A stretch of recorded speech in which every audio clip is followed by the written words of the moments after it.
sexual.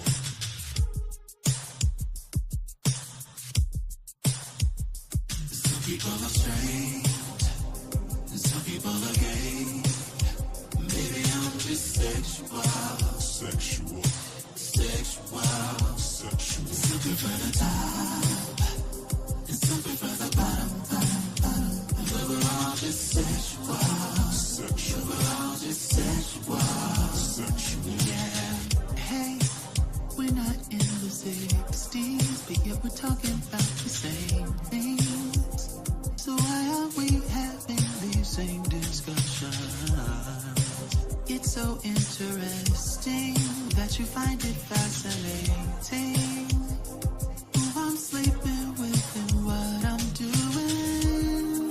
Why do we all need these labels? Your character is all that matters to me. To me.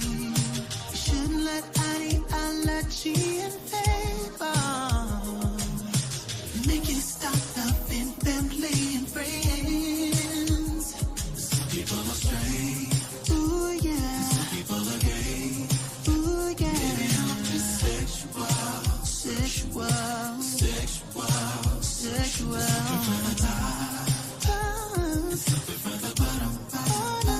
But we're all just sexual. Sexual. Just sexual.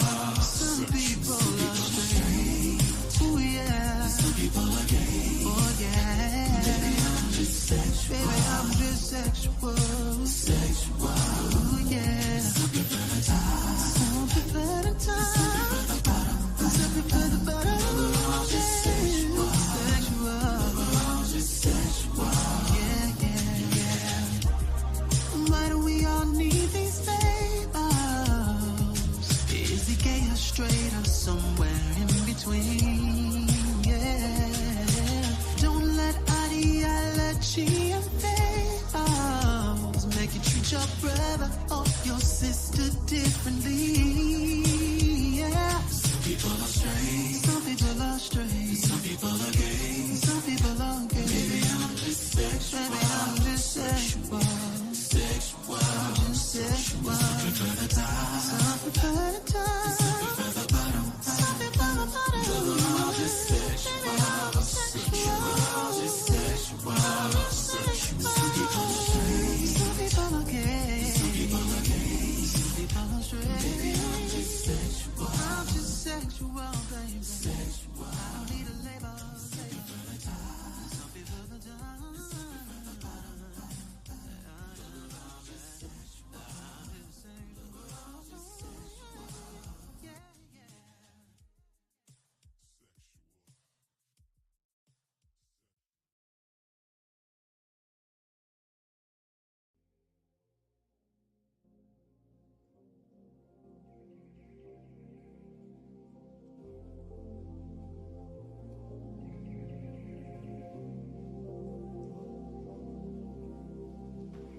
What is going on, y'all? What is going on? What's going on? What's going on? Hello, hello, hello, hello, hello.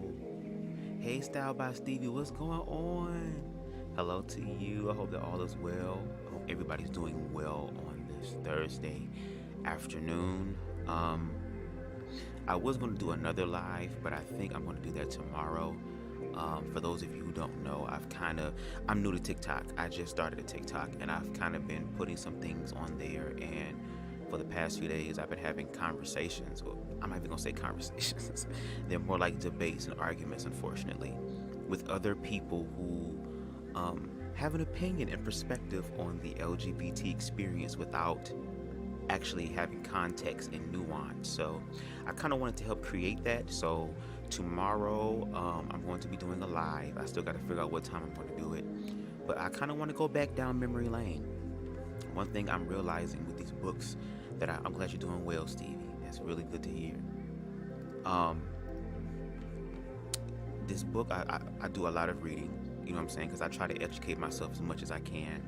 And there is a argumentation and debate book that I ended up purchasing when I took an argumentation and debate class back when I was in college. And that book really rung true to me. I realize where I'm going forward now, I have to have argumentations and debates with people in order to to prove my point. And when I say prove my point, for those of us who are advocates, we have the task of, how can I say this? We have the task of bringing forth points, bringing forth, I'm trying to find the word. It's on the tip of my tongue. It's irritating me that I can't get it out. But we here we go. We have the burden of proof. We have the burden of presenting proof. And it's like there are decades worth of proof, probably century worths of proof. I haven't really dug that deep, but centuries, like a few 50, 60 years ago. And what I'm going to do is I'm going to pull up these clips that were in the 60s and 70s that spoke out against LGBT in a very fearful way. And I want people to understand that that fearful energy, unfortunately, is still here. And is going to be here, which is very, very sad, which means that we still have to do our part as far as advocacy and to educate people and to make sure that the generation, not just here in the now, but the generation after us will be able to have a much better experience. And even though we have made great leaps and bounds in reference to just humanity, there's still a lot of humanity that we have to deal with, that we have to heal from, and that we have to transcend so that we can actually be just that, humanity. But of course, just like with everything else on my live, I just want to be able to dot my I's and cross my damn T's. So with that being said, let's get right on into our disclaimer. Okay, copyright disclaimer under Section 107 of the Copyright Act of 1976. Allowance is made for fair use for purposes such as criticism, comment, news reporting, scholarship, and research. Fair use is a use permitted by copyright statute that might otherwise be infringing. Non-profit, educational, or personal use tips to balance in favor of fair use. I ain't getting paid for none of this. I don't even really get these many views. I get single-digit views, but that's okay. I do not despise small beginnings.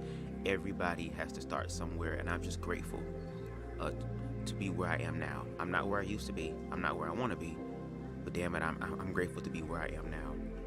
So with that being said, we're going to read 2 chapters today. And we have entered into part 2 of the book, okay? And the chapter that we're going to start off with is chapter 8, part 2, the Old Testament, chapter 8, difficult truth, okay? Now, once again, I'm going to let y'all know, if this is your first time here, I will mess up while reading. I will stutter. Andrew Call will answer, try to backpedal it and coochie pop on my lips, trying to get me to stop, but that's okay. I'm going to work through it. All right, I might have to rewind some things. I may sound like William Shatner when I read sometimes. I don't know. But most importantly, I want you to listen to the message, because once again, that's a message. See, Andrew already started message. Okay? Again, shout out to Timothy Kurek, an individual who really did the Christ work, like for real, not talking about it like so many others do, but actually walking in it and having your own experience of it. And for him to once again do an experiment to understand the LGBT life, and even though the way he did it just barely scratching the tip of the iceberg, but still for him to walk in our shoes, to understand us and that experience, I appreciate him. A lot of others won't do that. They're afraid to do that. But the fact that Timothy did it, I appreciate that. And the book is here to help those who struggle trying to understand, to actually understand. And it's coming from someone who is straight in real life. This is someone who was just experimenting to see what that experience is like. And shout out to him for sharing that. So with that being said, let's jump into chapter 8, which is again called Difficult Truth. If you want to improve, be content to be thought foolish and stupid. Okay, if you want to improve, be content to be thought foolish and stupid. Okay, that's a quote. Now let's get into chapter 8.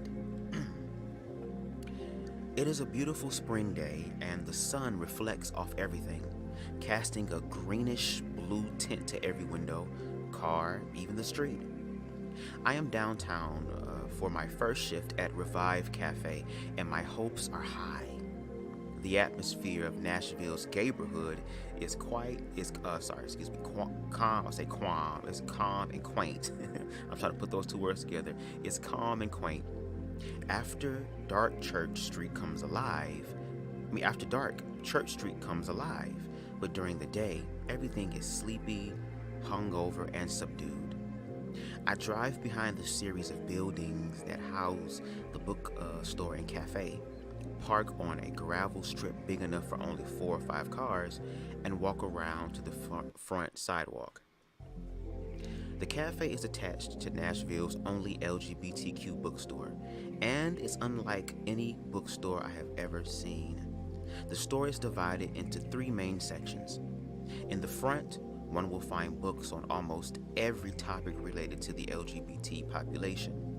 The back section is split by an invisible line and holds movies for rent and purchase, as well as t-shirts and other trinkets, almost all bearing a rainbow, human rights campaign logo, or snarky message. The third section is closed off. It is a shop unto itself. Sex toys, leather outfits, and porn. I curiously peek into the space, but cannot convince myself to venture inside. Something tells me I am not ready for that yet. Maybe tomorrow. The cafe is attached via 2 doors on the right wall of the bookstore. Inside, it feels like a different venue altogether. The walls are painted dark red and the wood around the bar is well-polished oak. The cafe is classier than most. It definitely beats the cafe chains one finds on every street corner of Nashville. It is large, intimate, and unmistakably gay in theme and fashion. On one of the couches, a golden merman mannequin, dressed in a Mardi Gras appropriate outfit and mask, reclines. He is definitely not the Little Mermaid type, unless Ariel had a gay merman cousin the movie didn't mention. He faces the door, checking out every customer walking into the cafe. I swear he winks at me as I set my message bag on the countertop. Gives me the creeps. Isn't he hot? A voice from behind me asks. I turned and find a young man, mid-20s, wearing a red sleeveless t-shirt with silver letters spelling queer from waist to collar. He's almost wearing a small gold chain with a cross. He's also wearing a small gold chain with a cross. Who? I am startled. Our merman. We got him from a local fashion boutique that went out of business. Look at his abs. Spectacular, aren't they? To die for. Too bad he's not real. Shh, don't tell him that. Marco, don't listen to him. We all know you're real. The man smiles at me, obviously amused. Sorry, Marco. I try not to laugh. That's better. Now, what's your name again? I'm Tim. I reach out to shake his hand, and he pulls me into an unexpected hug and kisses me on the cheek. We don't shake, hun. We hug. We're family here, he says. My name's Mark. You are replacing me because I'm moving. Where to? I ask. New Orleans. Mardi Gras, baby. Congrats on that. I hear it's an amazing place. Yeah, but I'll miss Nashville. There are a lot of amazing guys here, he says thoughtfully. Ever work at a cafe before? Mark tosses me an apron. I'm supposed to teach you to wear this, but no one does. And you'll never get in trouble if you don't. Just wear it today, and I won't get in trouble. You're direct. And no, I've never worked as a barista. I put the apron over my neck and can tell I'm going to like this job. Oh, honey, I'm always direct, okay? Life is too short to waste time on the bullshit. And speaking of bullshit, if my ex comes in, his name is Ryan. Spit in his coffee. He's a real prick. Mark is definitely sassy. You're gonna have to teach me how to make the coffee first, I say. Good point. Let's get this sausage train open. Mark walks around the counter and helps me log in with the time clock. And all I can think is how oddly comfortable I am around this guy.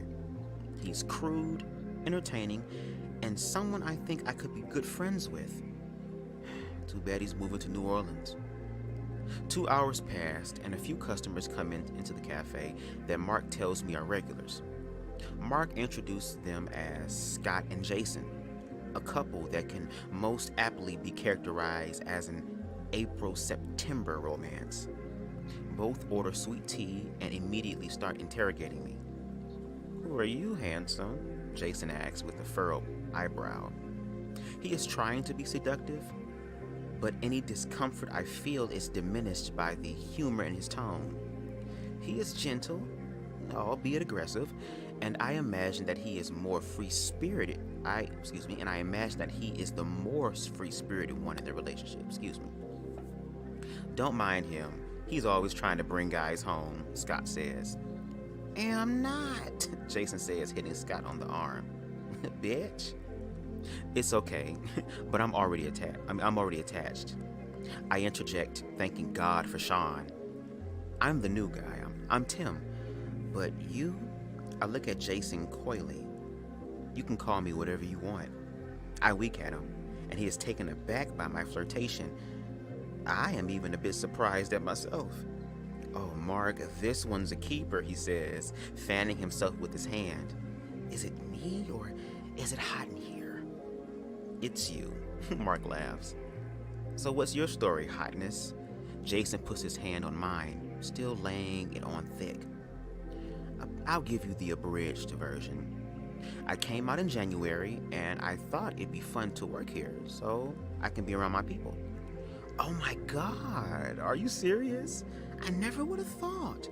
Jason winks at me and makes a kissy face. "Leave Tim alone, he's new. Show him some respect," Scott says, only partially rebuking his lover. "You'll have to pardon him, Tim. He lacks what most people call tact." Scott smiles. "And your boyfriend is a lucky man, I must say." "Well, thank you." I set the glasses of tea in front of them, wipe the counter with a dish towel, and return it to my shoulder. "So, how are you enjoying being out of the closet?" "Being yourself is freeing, isn't it?" Mark asks. "Being yourself, my ass."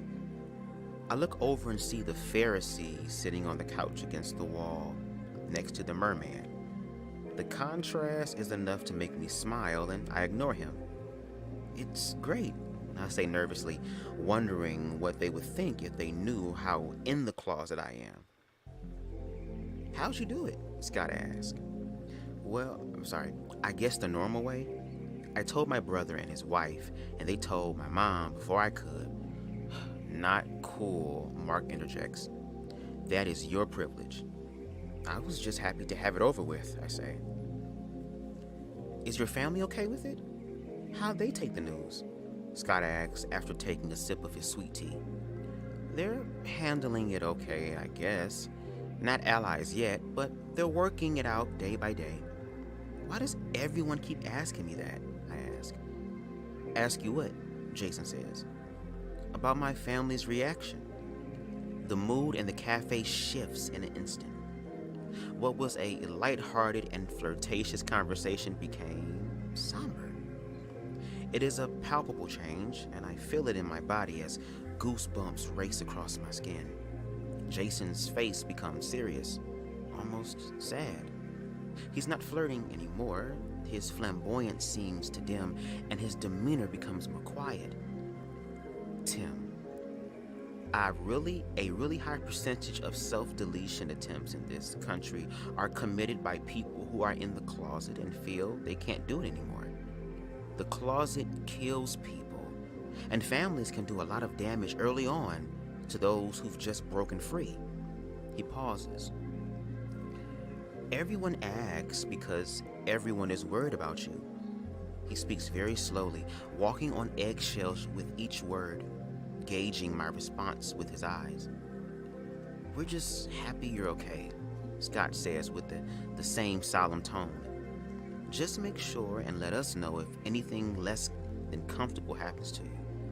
We'll take care of each other, all of us." "Thank you.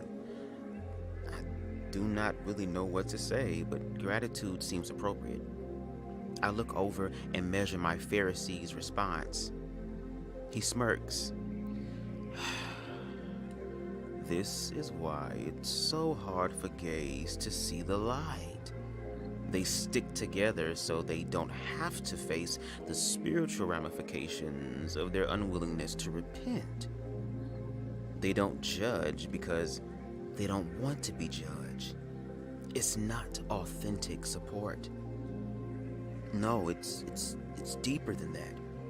The gays and lesbians I have met may have different standards of morality than me, but wanting to support each other is pure. No matter how much I could try to psychoanalyze it, I cannot discredit the idea. You're wrong. He leans back against the couch and sighs. I know I'm the villain for saying it, but guilt is what causes people to commit self-deletion, not the closet. Think whatever you want, and yes, thinking that does make you a villain. Where is your heart? I try to refocus. Jason pinches Mark's butt and laughs, and Mark jumps. They're like kids playing, a different kind of humor than I am accustomed to. I never would have imagined that strangers would take such an interest in me, much less my family's reaction to me. The relational investment that they demonstrate makes me feel like I have accidentally stumbled upon a sacred detail of the community. This cohesive empathy may be difficult for me to understand, but it seems old hat for them, and I wonder how many people they have known who have gone through a much difficult experience than I have thus far. I wonder if I will ever understand. Has my absolute view of gay been too narrow? It seems to be flawed, never considering the many intricacies and details that have shaped the lives of the people I meet so regularly now. It does not seem to consider the difficulties of coming out, the social stigma one faces as an openly gay man or lesbian woman, or as transgender or intersex individual who must struggle in ways I will never understand. Never for a minute did my ideology consider the life of belittlement and degradation that one faces for the remainder of one's life after coming out. It only claims one thing. Same-sex affection is unnatural and should therefore be rejected in all respects. For many conservatives, equal rights for same-sex marriage and adoption should not be given because equality in marriage and adoption would be looked at as approval or acceptance of the lifestyle, and that approval violates the moral imperative of the Bible. At least this is how it was explained to me. I think about those trapped in the closet who see only two options: stay miserable in life or seek peace in the hereafter. And I wonder what Jesus would do. Would he go door to door campaigning for Proposition 8? Or would he rebuke the Pharisees who dole out condemnation like a commodity for missing the point? I think he would do the latter. But do I think that only because I have lost my focus on what my former pastor used to tell the panoramic landscape of the gospel? My Pharisees said as much. But it just doesn't make sense. You know, life is too short to live out 2,000-year-old prejudices from Leviticus, Greece, or Rome. Either way, I am starting to believe that people have the right to believe as they wish.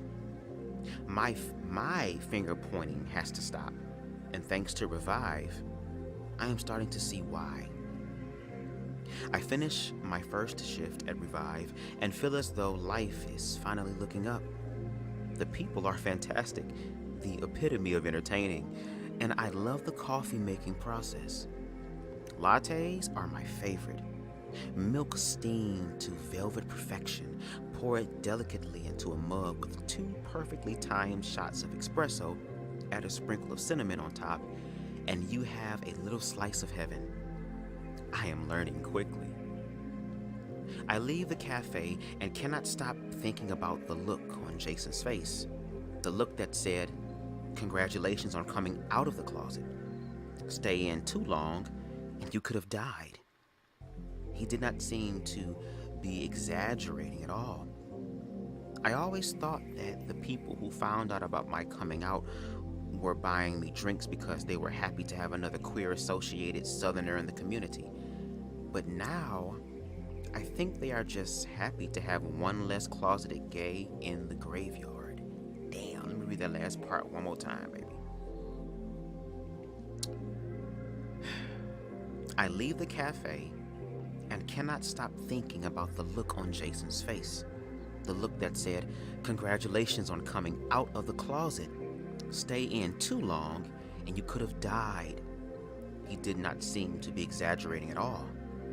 I always thought that the people who found out about my coming out were buying me drinks because they were happy to have another queer-associated Southerner in the community. But now, I think they are just happy to have one less closeted gay in the graveyard. And ladies and gentlemen, that is Chapter 8, Difficult Truth. That was kind of fast. Hey, Amber. Hey, Queen. I hope you're doing well. All right, y'all. That was Chapter 8, Difficult Truth. We're going to go ahead and we're going to have a little break real quick before we move into Chapter 9, entitled, "It's Hard to Be Gay in Spring," okay? We will be right back in a few. Not peace, but one moment. One moment.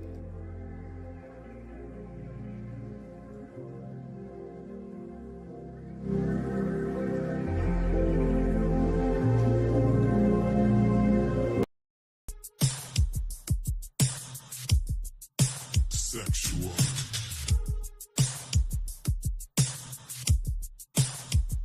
Some people are straight, and some people are gay.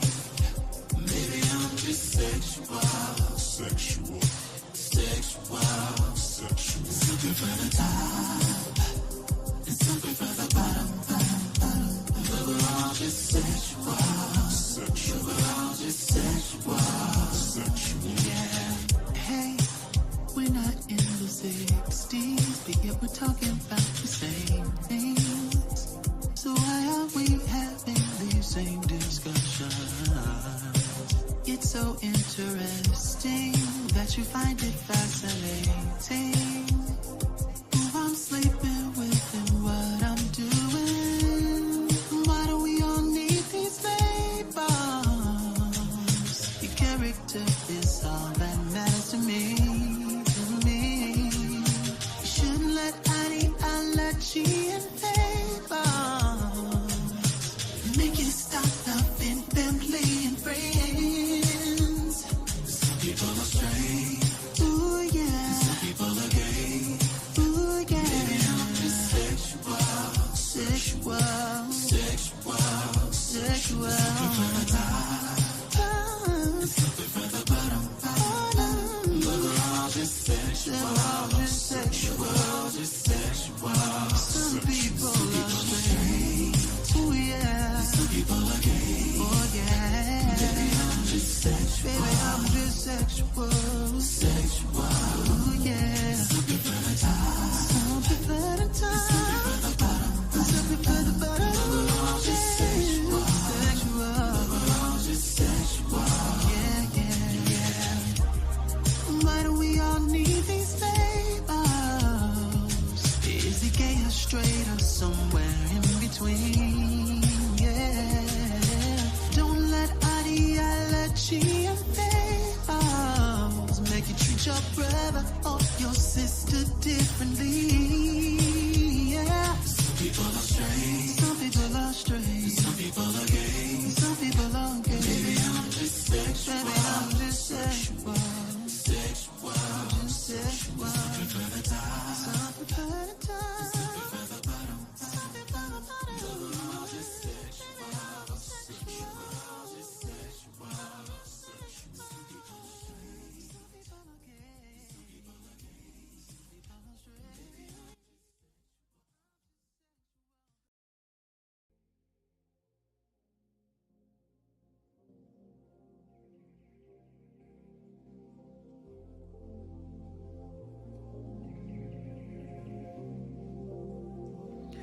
Alrighty then, okay? The name of that song, the theme song for this read through, is called "Sexual" by B Slade. Shout out to B Slade, because once again, B Slade is hey Spicy, hey. Hope all is well. Shout out to B Slade again. He is the GOAT. He will always be the GOAT in my eyes.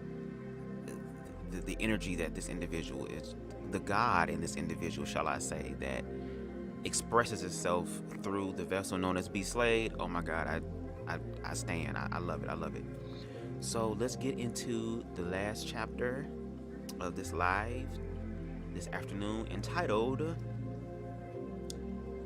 "It's Hard to Be Gay in Spring." And again, this is part 2, the Old Testament. So we just finished chapter 8, where Tim started his first shift at Revive Cafe, because he just got hired in the last chapter, and he was meeting some people who were regulars, and they kept asking him, well, I guess in his experiences with LGBT, because of this experiment, he brought up the point of like how many people he had met kept asking him, like when he came out, how did your family take it? How are you doing?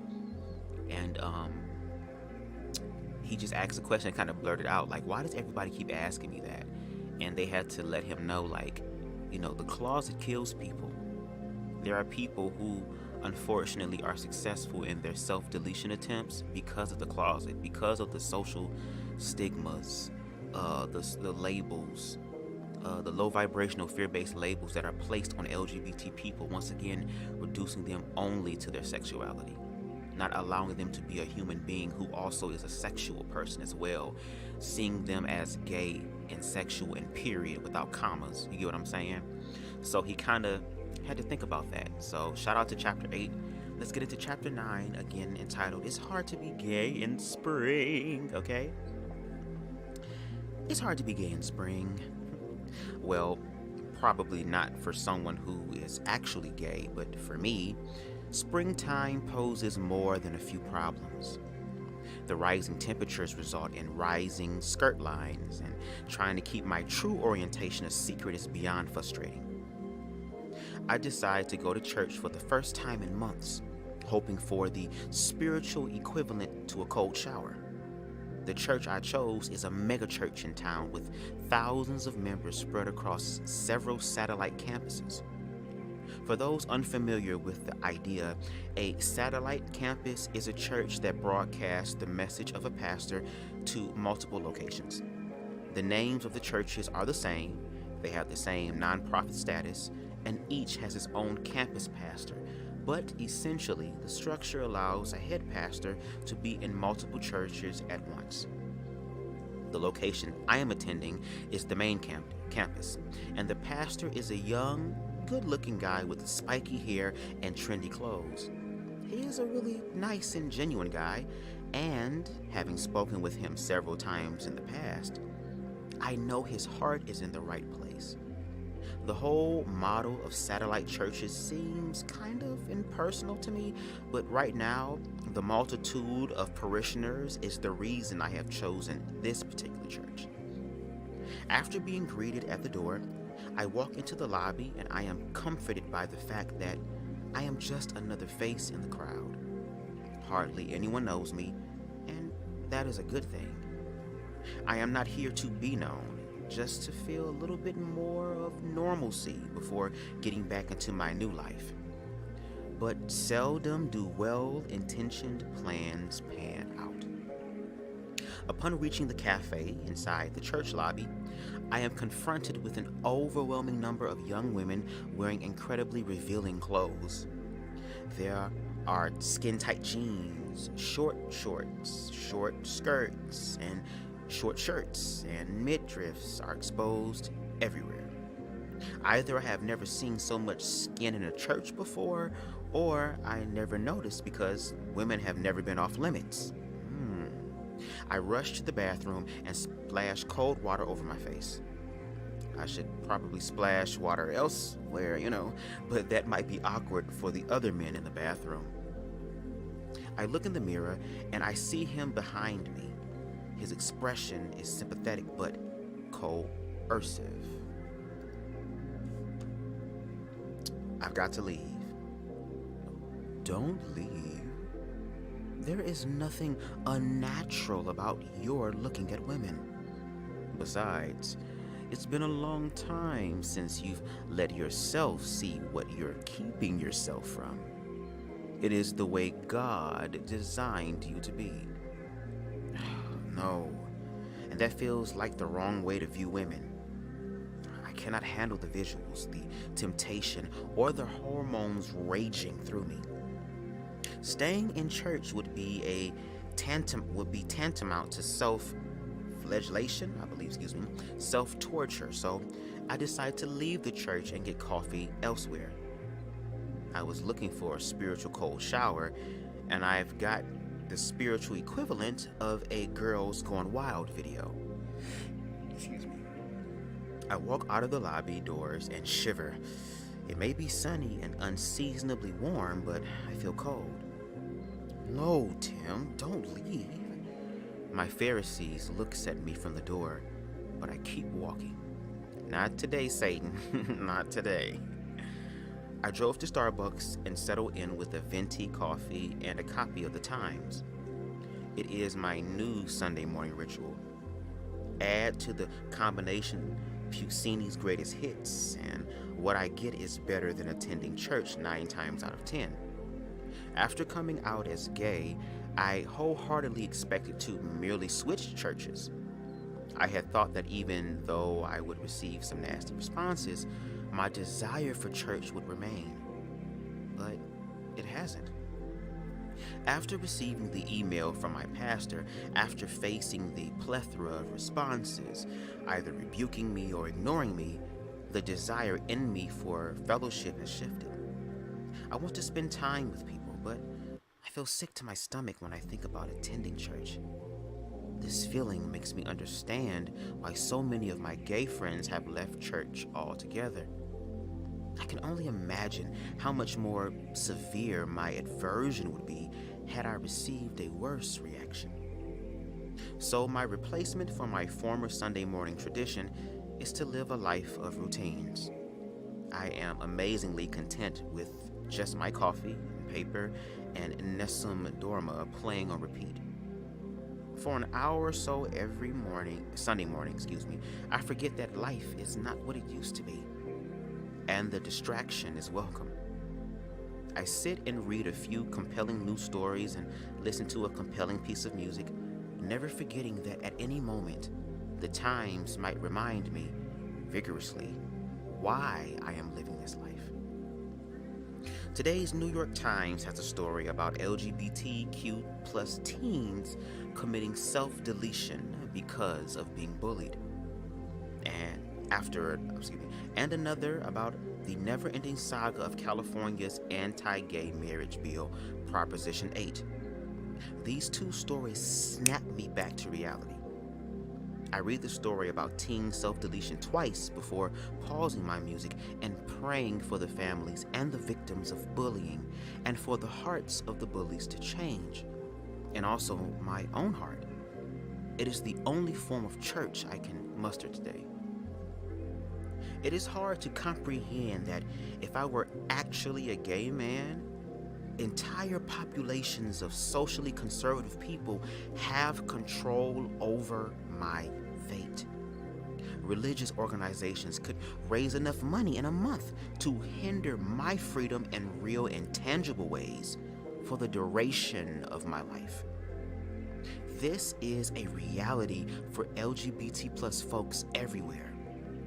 In California, religious organizations, primarily the Latter-day Saints, covertly raised millions of dollars to fund Proposition 8.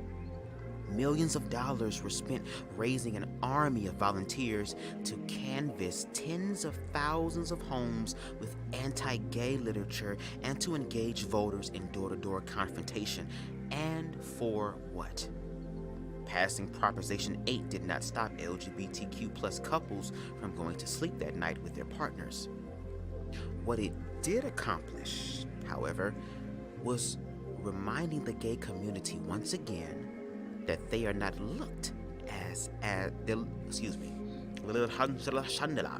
What it did accomplish however, was to remind the gay community once again that they are not looked at as equals, that the God of so many does not love them. I saw this as I watched the live coverage of the protests. I have always allowed my beliefs to blind me to the reality lived daily by other human beings. I have let my opinions and interpretations of Scripture to take away my compassion and God-given common sense. I am guilty of thinking in the stark, black and white terms of my theology and politics, but never from the standpoint of real, living, and breathing people. The picture at the top of the article breaks my heart. It is a photograph of two normal men holding each other with tears in their eyes as they console one another. I leave the cafe as hordes of churchgoers show up, some of whom are the same girls that drove me out of the church in the first place. They prance around, ignorant of the effect they have on me. The chemical reaction inside me is enough to make me question, what in the hell am I doing? And I fight to look away. I shake my head in the despair of it all. It really is hard to be gay in spring. I always wondered what it would be like to suppress my attraction to such an extreme degree. As I attempted, I realize I have to suppress more than just physical attraction. I have to suppress myself to live within the mentality of the closet. And the closet is so much more severe than its name would have you to believe. It is not even closet-like. It is a self-imposed exile from the reality of who you are. It is a roadblock to anyone trying to have any semblance of a normal life. Were this experiment to last longer than a year, I would have to talk to girls discreetly and hide those relationships from everyone. It would be impossible for me to live without enjoying the company of another person. The only way I am able to handle this forced abstinence from women is by reminding myself daily that this is a project and that this project will only last a year. But others do not have that luxury. Harder even than not gawking at girls is the act of forcing myself to live in an almost constant state of paranoia. Paranoia seems to be, for me, the key to staying in the closet. When people look at me now, my first thought is to question their thoughts. When I am with my family or friends, I have to make sure I control what I look at and where my eyes wander. And even when I am in the clubs, I have to act totally comfortable, even when I'm not. This means forcing myself to maintain composure even when I'm receiving the most shocking types of attention from unwanted suitors. Being in the closet means I have to try to monitor every action and reaction before it becomes external, deciding whether it will give me away. Being at church today reminds me of a story told by my friend James from Tribe, who grew up in the closet and had to shower day after day with his football team after practice. He had to will himself not to get an erection every time because if he didn't, he would have been bullied, possibly to death. It was not safe for him to be himself. I am starting to understand why.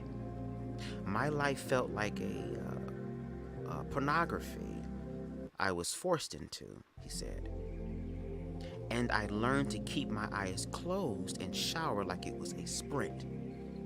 I have always begun tracking what I can only describe as a phenomenon. Several women frequent the gay dance clubs, trying to sleep with gay men. I am not sure whether they are doing so out of an insecurity or for sport, but seducing a gay man seems to be a trophy of sorts. The only reason you're gay is because you haven't slept with me. They use this line or a variation almost every time. Every time it has been used on me, I have to laugh, walk away, and force myself to stay in the bathroom for several minutes so I don't end up taking the bait. It seems that no matter where I go, I am faced with my hormones and with the primal attraction of my orientation. I am not safe anywhere. Another facet of the closet, the most difficult for me, is the restrictive power it holds over my life. Being single was never something I was worried about, but the moment the option of a relationship became off limits, I felt like I was in solitary confinement. I could never have imagined that being forcefully single would rob me of so much joy. The closet is beginning to get to me. Really get to me. I do not know how much longer I will be able to handle this. And ladies and gentlemen, that is the end of chapter 9. These chapters kind of quick. These last 2 chapters. And once again, I appreciate Timothy because reading chapter 9, we discovered, put the thing up here, so hold on. We discovered that he has to pretend to be someone. He has to hide his true intentions. So now the roles is being flipped again. Imagine if straight was bad or straight was unnatural. Here it is. He's doing his experiment, but he can't hide his true feelings. How many LGBT people try to hide their true feelings every single day? And once again, we're human beings, and human beings are sexual creatures as well. They're not only sexual, but they are sexual creatures. And imagine having to spend the rest of your life or being told that you have to spend the rest of your life single and by yourself. And then for those who do find love, those who do walk in their truth, it's a struggle every day to walk in your truth because you live in a society that actively is trying to silence your experience. Again, Timothy, as he was inside Starbucks, he was reading the Times and how the Times was speaking about the LGBT issue and talking about teen self-deletion attempts and rates and how high they are amongst LGBT plus teens, and how there are people, conservative people, churches literally raising millions of dollars to create anti-gay literature, anti-gay propaganda, anti-gay commentary, and to spread that commentary to literally destroy and silence the voices of those who choose their own freedom. And that there was a picture in there that showed 2 men crying, consoling each other, because this is unfortunately the reality. And the thing about it is that this is the reality that a lot of LGBT people still live to this day. And even though it may not be as overt as it was, and I feel like that overt energy is coming back, there's still a covert, below the radar type, of energy that is giving.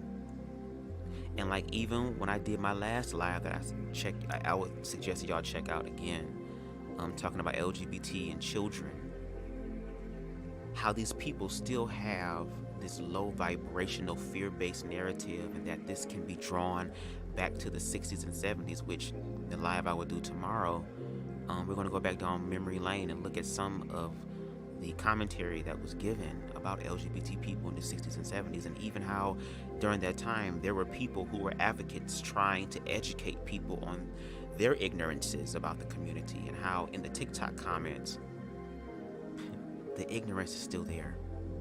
Unfortunately, it's still there, and it's so rampant.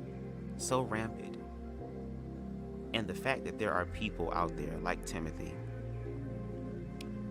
who literally are once again walking in the Christ energy, not just talking about what would Jesus do, but actually walking it out and being able to be empathetic and to even look at himself and realize that, damn, straight people gotta hide who they are, and here I am. I'm heterosexual, but I'm pretending to be gay, and here I am having to hide my attraction, because if I do, it will give it away. And look at all the people that I would have hurt who are really gay. So it's funny that when we actually talk to each other instead of at each other, and we listen to each other to understand and to respond, a blending, a combination of both of those things, he realized that he's going through the same thing. And now he has to put himself down. Luckily for me, I only have to do this for a year. After a year, I can deep dive into some punani righteously and happily. But imagine all the LGBT plus people who have to hide that, who's not doing this for a year, but this is their life, and that the world outside of them is actively showing them, under the shield of the Bible and religion, okay, that their existence is not warranted, it's not wanted, we don't want it, and even God says he don't want it. Here's Leviticus, here's Matthew, here's Romans, here are these scriptures. And that's why I said we have so much work to do, but I'm grateful for Timothy Kurek, because unlike a lot of other people, he's actually putting in the work. He's actually putting in the work to be able to educate heterosexual people, because once again, this book isn't really for us as LGBT people. This is to help educate those who are not LGBT. And what I'm realizing is that there is so much information out there, it's just that people don't want to educate themselves. They don't care. They don't care about humanity like that. They don't. But even though they don't, I'm grateful to know that there are people who do.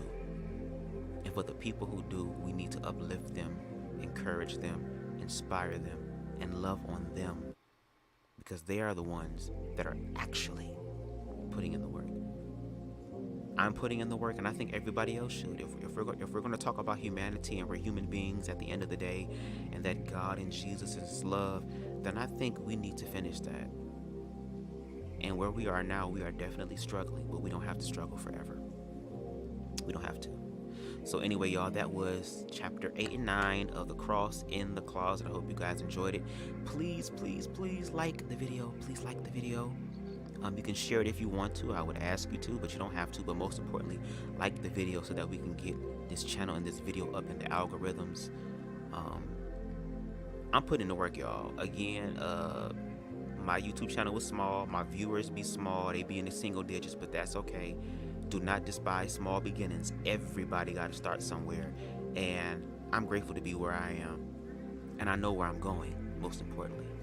So shout out to everybody in the chat. Shout out to Amber, Queen Amber. Shout out to Queen Donna B. Shout out to Queen Spicy in the building. Shout out to Styles by Stevie in the building. All these beautiful queens in the building. And shout out, okay, to those who came in and peeked in and left. Shout out to those in the bushes. Shout out to those who are operating through low vibrational fear-based ideologies. We still shout out and love you too. And shout out to the replay gang. Okay, thank y'all for joining me on this afternoon for another read through of The Cross in the Closet. And join me tomorrow as we go back down memory lane for Flashback Friday when it comes down to LGBT education. Again, LGBT is not something new. We've been here since the beginning of time. If you do your research, we're here now, and we're going to be here forever because God's source universe has allowed it to happen. And why not accept what God has allowed? If you really walk in love, it's time for you to operate that. So again, we're going to leave with our closing theme song, which is once again by the amazing, wonderful, the GOAT himself, B. Slade, and the name of the song is called Tears. No matter what you're going through, God, source, universe, and love, okay? They're all synonymous to me. They're all the same things, just different expressions. That is there for you. And that love understands the language of tears. Because, baby, when you cry, that's the soul's way of throwing up, baby. That's when you start working in some metaphysical, spiritual stuff, because you are choosing to allow yourself to remove all of the energies, all of the insecurity, all the fears that no longer serve you. You expand and enlarge your territory by allowing yourself to remove, again, the things that no longer serve you. You are loved. You are loved. You give love and receive love. Okay? So I will see y'all again tomorrow.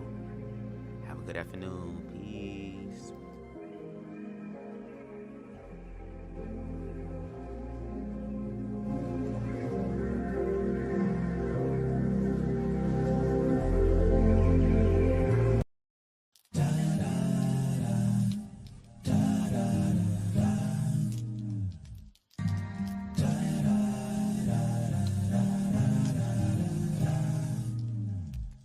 Feeling so lonely, feeling so down when you need someone.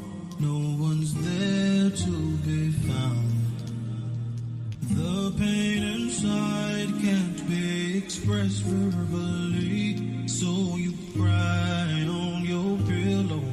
You don't know what you're saying, but I know an interpreter of tears. And when your voice you cry, it lends an open ear. Oh, God understands the language of tears.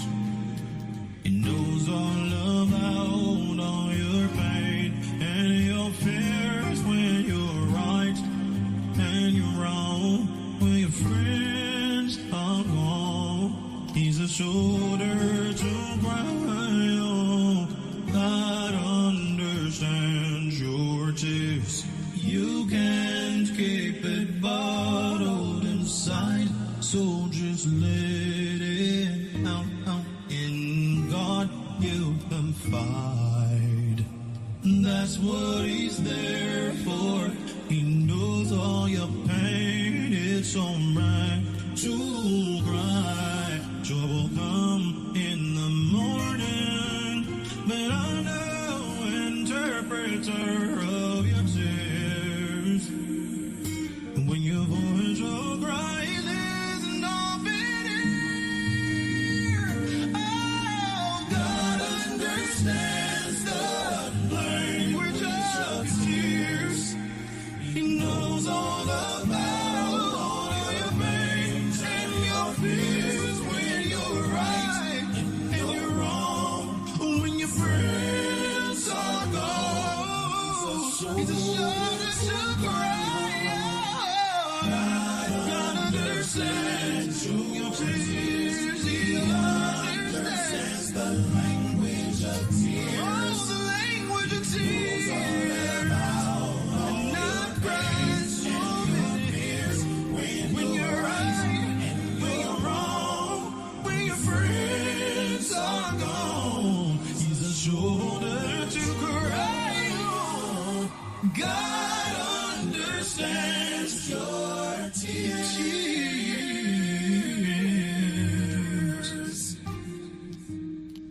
Yeah, yeah, yeah. He knows all about your pain. Oh, yes, He does. He understands your tears. It's alright to cry. Oh, Jesus, you can cry.